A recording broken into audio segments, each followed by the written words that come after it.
Bonjour à tous, j'espère que vous allez bien parce que moi ça va super bien. Nous sommes déjà à 80 abonnés et je tiens à remercier tout le monde, toutes ces personnes qui partagent, toutes ces personnes qui aiment et toutes ces personnes qui n'aiment pas et qui envoient des retours positifs et négatifs. Je vous dis vraiment merci parce que c'est grâce à vous que la chaîne avance. Ceci étant dit, on va commencer. Dans la vidéo précédente, nous avons parlé de la structure minimale du HTML. On a vu cette structure, on a parlé de la balise title qui permet d'identifier le titre de notre page web et nous avons aussi parlé de la balise meta qui permet de gérer l'encodage, c'est-à-dire les caractères spéciaux qui est vraiment utile pour les personnes qui utilisent du clavier AZERTY. Nous avons aussi parlé du H1 et du H1, H2, H3 jusqu'à H6 qui sont les balises qui permettent de noter les chiffres. Bon, dans cette vidéo, nous allons plus parler des balises de base, pas de bas, les balises nécessaires pour faire déjà une structure très bonne en HTML. Ceci étant dit, nous allons pouvoir commencer. Les balises H1 jusqu'à H6 étant déjà été présentées et je fais juste un rappel en mettant la balise H6 pour que vous voyez que c'est la dernière balise possible. Je vais mettre ici mon petit chiffre. Et on voit bien que quand on revient ici pour sauvegarder, on voit qu'on a mon petit chiffre qui est vraiment petit. Donc le H6 c'est le dernier chiffre possible. Bon, hormis ça, nous avons quelques autres balises que je vais vous présenter. On a premièrement la balise B. Donc on va essayer de faire un petit test. Bonjour,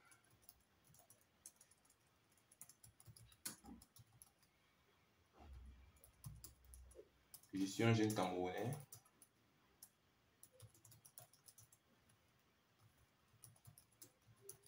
On ferme la balise. Bon, d'abord, il y a un truc que je vais vous faire parler. En HTML, la première balise ouvrante est la dernière balise qui se ferme. Quand je dis ceci, vous allez me dire, mais pourquoi tu dis ça vu qu'ici, tu as ouvert H1 en premier, mais tu n'as pas fermé H1 en dernier. Je dis ceci quand on veut imbriquer les balises. Donc, nous allons voir ça dans cette vidéo. Je vais vous dire pourquoi je suis en train de dire cela. Retenez bien ceci quand même. La première balise ouvrante est la dernière balise fermée quand on veut imbriquer des balises. Ok, ici on a bonjour, je suis un jeune Camerounais. Je pars à la ligne, je mets une balise U. Je suis un développeur. Excusez-moi pour les accents, j'utilise le clavier anglais. Donc, désolé. Je suis un développeur et puis je pars à la ligne, je mets la balise I front-end. Et si on doit le rendre, vous allez voir ce qui se passe. Première chose, bonjour, je suis un Camerounais. Ok, c'est déjà bien. Je suis un développeur. Et ici, on a front-end. Première chose, on va remarquer ceci. Bonjour, je suis un Camerounais et Andra. C'est juste pour dire que quoi? Que la balise B est la balise qui permet d'écrire Andra. On a, on a ceci. Je suis un développeur. On voit que développeur, je suis un développeur est souligné. Souligné, c'est pour dire que la balise U permet de souligner une phrase. Front-end est en italique, c'est pour dire que la balise I, c'est pour dire que la balise I permet de mettre une phrase en italique.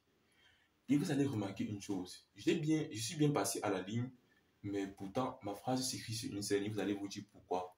En fait, c'est comme ça que le HTML fonctionne. Le HTML est un langage de balisage. Ça comprend juste les balises. C'est-à-dire quoi, que vous mettiez la balise ici ou que vous mettiez la balise à la ligne, ça ne change rien. Le HTML va écrire sur une même ligne. Si cela est ainsi, ça veut dire qu'il existe bien et belle une balise qui permet de passer à la ligne. Vous allez me dire quelle est cette balise. Et je vais vous dire que la balise, c'est la balise BR. Donc, c'est ici, et vous allez voir que BR est une balise orpheline, mais qui n'a pas le crochet fermant comme la balise IMG, comme j'ai parlé dans la première vidéo. Parce que je dirais que BR est une balise orpheline, mais elle est aussi spéciale. Elle n'est pas comme IMG qui se ferme automatiquement. Mais dans le HTML, la balise BR est orpheline et se ferme obligatoirement. Bon, ici on ne voit pas le HTML, donc ça ne sert à rien de parler à ça. Je vais aussi mettre BR ici. Et revenons maintenant sur notre rendu, vous allez voir quelque chose. Vous allez voir ceci.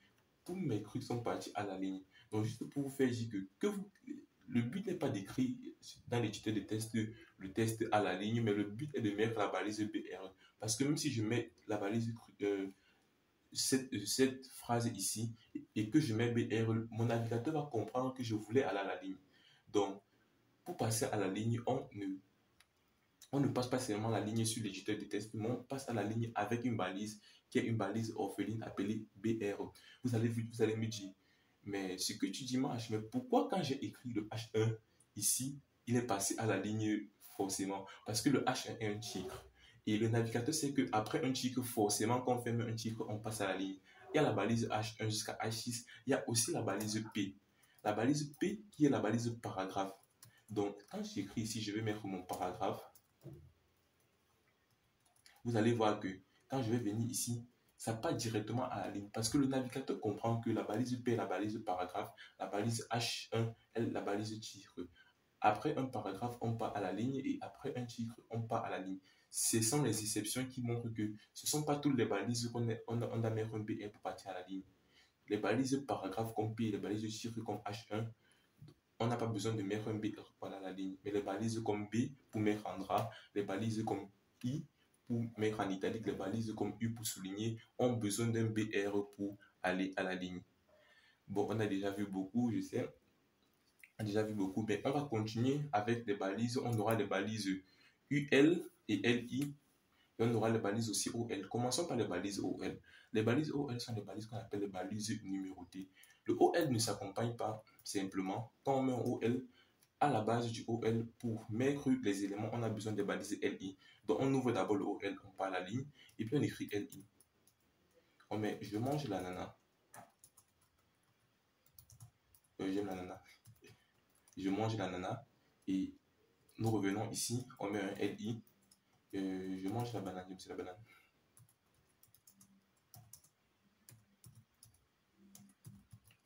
Ok. Quand on passe notre rangée, on voit que quoi? Ici, on a les balises, je vous l'ai dit, UL, la balise numérotée. Et on a la balise, on voit que mon navigateur a compris automatiquement que, en fait, je veux une balise numérotée vu que j'ai mis UL, OL, autant pour moi. Si j'enlève ce OL, vous allez voir ce qui se passe. Si j'enlève OL, mon navigateur va savoir que non, je ne sais pas de balise numérotée. Et ça va directement mettre une balise numérotée non numérotée par défaut. Dans la balise OL, c'est une balise numérotée pour dire que ce que je veux écrire ici sera du test je dirais des caractères, des caractères numérotés. Et ils doivent être forcément dans le LI.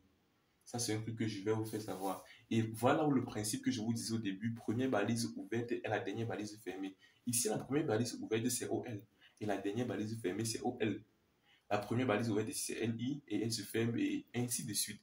Donc, vous voyez que le rendu est bien est belle et je mange l'ananas et je mange la banane qui est bien fait. On a bien OL qui est la balise numérotée, mais on a aussi UL qui est la balise non numérotée. Si on écrit maintenant UL, et parlant de ça, je vais vous montrer une tactique en VS Code qui facilite vraiment la tâche, qui est l'extension emmet qui est intégrée directement à VS Code. Si peut-être je vais écrire ici UL, et comme j'ai mis ici LI, je mets juste un UL, je mets le chevron fermant, je mets LI, et puis je mets x2. J'appuie la touche tabulation. Vous voyez que ça a mis UL et ça a mis deux LI imbriqués dans UL. Ce sont ce sont les, ce sont les codes spéciaux à VS Code. Donc, celui ne peut pas le faire. C'est pour ça que je voulais le faire avec VS Code. Ici, je vais mettre, je pars à l'école.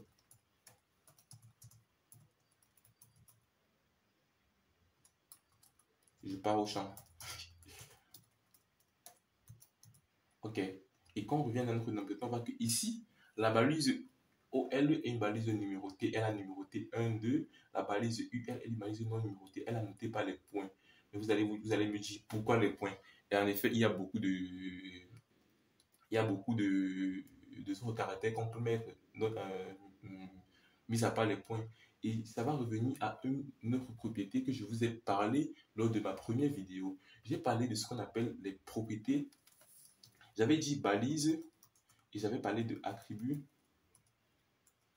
égal, j'avais mis valeur. Si vous vous rappelez bien, vous pouvez consulter l'autre vidéo si vous ne vous rappelez pas. Ici, si on veut peut-être changer ce point ici, on va utiliser cette formule-ci. Si on veut changer ça, c'est-à-dire on a la balise qui est UL, on va mettre un attribut spécial qui est la balise, qui est l'attribut style, et qu'on va revenir au-dessus, qu'on va voir le CSS. Donc pour l'instant, copier d'abord comme ça. Et puis on aura liste. Vous voyez que mon éditeur me propose déjà ce que je peux mettre. Donc il me dit déjà ce que je peux mettre. Et je vais prendre l'autre aussi qui est liste style. Et je vais mettre un 2 points. Vous voyez qu'il y a plusieurs propositions, plusieurs propositions. Il y a cycle, il y a disque, il y a tout ça, tout ça. On va mettre disque, non, on va mettre 8. On va mettre square, je square, le carré. On met square, et vous allez voir que quand je vais venir ici, je vais réactualiser, je vais mettre le carré. Et on peut mettre tout ce que vous voulez. Je pense que par défaut, c'est disque, je pense. Par défaut, c'est disque. Ok, par défaut, c'est disque, exactement. Donc, il y a tellement ça, il y a beaucoup de... Et on peut mettre non aussi, un non, pour dire qu'en fait, tu ne mets rien. Et c'est ce qu'on va utiliser beaucoup, ça, quand on va avancer dans, dans la formation, quoi. Bon, vous voyez qu'on peut déjà, on a déjà fait pas mal de choses. On a vu la balise H1 qui permet de mettre les chiffres. On a vu la balise P pour le paragraphe, la balise B pour mettre en drap, la balise U pour souligner, la balise I pour mettre en italique, les listes numérotées, non numérotées, comment changer les caractères des listes numérotées, non numérotées autant pour moi. Et c'est un peu ça. Et je tiens à vous préciser que tout ce qu'on fait maintenant, c'est-à-dire mettre en drap, en italique et souligner et changer les caractères, on le fera aussi à CSS. Donc ceci, c'est juste des balises, mais on peut faire tout ça en CSS et on le verra, donc ne vous inquiétez pas, on verra. Et je vous montrerai en fait tout ça. Maintenant, j'ai une dernière chose que j'ai envie de parler. Il y a un truc que j'aimais utiliser beaucoup quand j'étais au lycée, c'est la balise marquée. Donc c'est-à-dire, je vais la mettre marquée ici, marquée. Je pense avec deux yeux. Ouais. Puis je viens ici et vous allez voir ce qui va se passer. Mon test défile en fait, donc c'est défilant. Donc Mac qui permet de défiler, mais je pense pas que, il pense plus que c'est encore très utilisé de nos jours. C'est basique, mais c'est quand même beau, ça me plaît et je vais laisser. Et vous voyez que mon principe est appliqué. La première balise ouverte et la dernière fermée. La dernière fermée et la première ouverte. Donc c'est comme ça. Mais vous allez vous dire, pourquoi mon site est toujours en noir? Pourquoi je ne peux pas changer la couleur? Eh bien, vous pouvez changer la couleur. Mais vous pouvez changer la couleur. Généralement, c'est conseillé de le faire en CSS. Mais le HTML a une propriété qui, avec laquelle on peut le faire. Avec laquelle on peut le faire, et c'est la balise font. Et ici, je vais encore appliquer la propriété que j'ai parlé à la première vidéo. Balise, attribut, valeur. La balise, c'est font. Attribut, c'est color. Égal, la valeur, c'est red.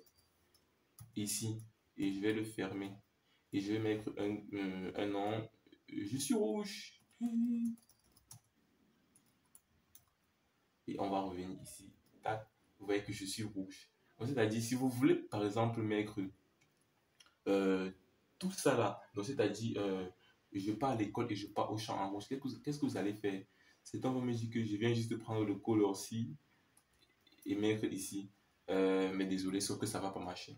Je suis désolé, ça va pas marcher parce que l'attribut color n'est pas associé à la balise UL. Désolé pour ceux qui ont fait ainsi.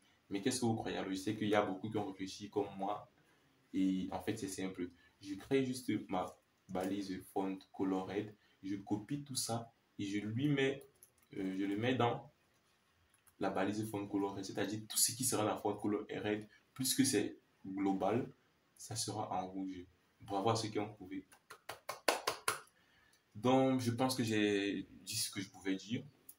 On a parlé des balises et je vous assure qu'avec ces balises que je vais vous montrer ici, vous pouvez déjà faire beaucoup de choses, avoir une structure très bonne dans beaucoup de pages web que vous verrez. Ces balises sont utilisées euh, donc je pense que le tout a été dit et dans la prochaine vidéo, je vous fais un briefing de la prochaine vidéo. On parlera des liens hypertextes. Vous avez dit, qu'est-ce que les liens hypertextes? En fait, c'est juste les liens que vous voyez peut-être dans les sites. Je vais taper un site LNDF.me, mon site, mon portfolio, où je vais taper peut-être Japon, par exemple. Ma connexion est lente. Désolé. Bon, Japon. Et vous voyez que si je clique ici sur Japon, ça me dirige sur Japon. Connexion est lente, désolé. Bon, en fait, si je clique sur un lien, vous avez déjà parcouru. Si je clique sur un lien ou n'importe quel, ça me renvoie vers une autre page. Donc, dans la prochaine vidéo, on verra comment le faire avec le HTML simple. Et je vais vous donner, je pense, un petit exercice à faire. Ou peut-être nous, on le fera, mais on verra en fait. Bon, je pense que tout a été dit. Merci à ceux qui sont arrivés jusque-là. Je vous prie de liker ou de disliker. Et de me donner la raison pour laquelle vous avez disliké si c'est le cas, et la raison pour laquelle vous avez liké si c'est le cas, de me donner les retours, que ce soit positif ou négatif, de partager, de vous abonner. Et je dirais qu'on se voit à la prochaine vidéo. C'était Hélène. Merci. Ciao, ciao.